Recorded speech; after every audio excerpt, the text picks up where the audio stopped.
All right, so again, as I mentioned earlier, right, if you run your test coverage right now, you'll notice that there's tons of code that never gets executed. And so there's no certainty from your point of view whether that code is even valid, right? Again, if we don't have any, if we can't guarantee that a particular line of code gets executed, we can't say whether it's correct or not, right? Other than doing it manually. Right, us running it and visiting a particular page and seeing if it comes back with what we were expecting. Right, we would like to be able to automate all that. Right, so there's no human intervention. We like to test these controllers by using a code coverage. Right, so how do we do that? Well, to illustrate this, we're gonna use a simple toy controller, right, called the home controller, that is just gonna have a single endpoint at the root here that's just going to return a hello world, right? Just a simple string. Right? Again, to make it a trivial example. Right? Notice that this controller has been tagged with @controller instead of REST controller, the ones that we're using in class. And REST controller is just a combination of these two things, of these two tags, right? Of these two annotations, the @controller and the @response body. Right here has been split up into two annotations, but if you remove here REST body, response body, and controller here, and instead you put REST controller, you would get the same thing, right? So here's been split up. So REST controller is just a syntactical sugar from those two annotations. So anyway, so this one, notice that we're calling home controller. This is the greeting function, and that greeting function has been mapped to the root. So if this comes in an HTTP request at the root, it executes this function and returns a string. So we'd like to be able to test it. Is this even working?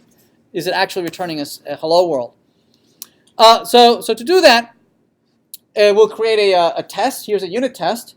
Notice that we're annotating it with Spring Boot test, Spring Boot test, and we're annotating the test function as @test.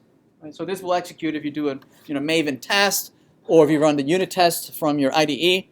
Right? So what we like to be able to do is says, is the application even booting? Right? Is the server booting up? Right? And when it boots up, is my controller ready to go?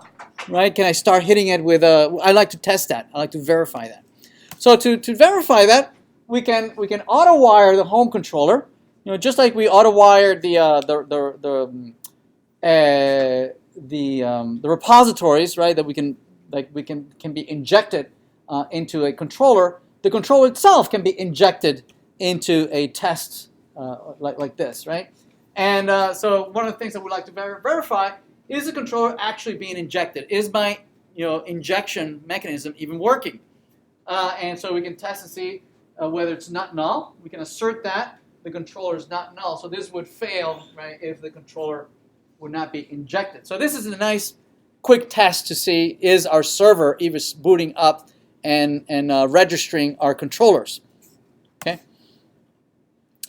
We can even use we can even test the communication with these controllers, right? If I hit a particular URL, is the controller even responding, right? And whatever it responds, is the response what I expect, right? I can generate HTTP REST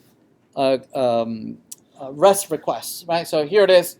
We can use the REST template that again is part of this new API, right? With the Spring Boot test API that allows us to generate a REST request. By default, it would be a GET, right? This is a GET over here, and we just need to point to wherever the server is going to run.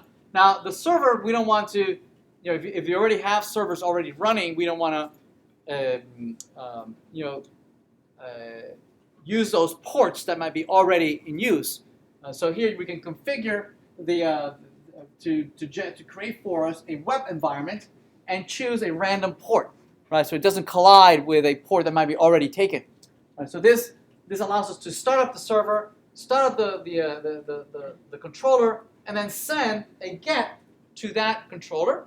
Here here's the URL to the entire to where the servlet is running, right? And this is going to come back with a result and we're just going to check to see if the content that comes back from this response is a hello world. Does it contain hello world? Right? And we're going to assert, right, that it contains that. If it doesn't, again, there's something wrong with our controller. Right? It's not responding. Now we're using a very trivial mapping, right? It's just returning a static string. But this could be using a JPA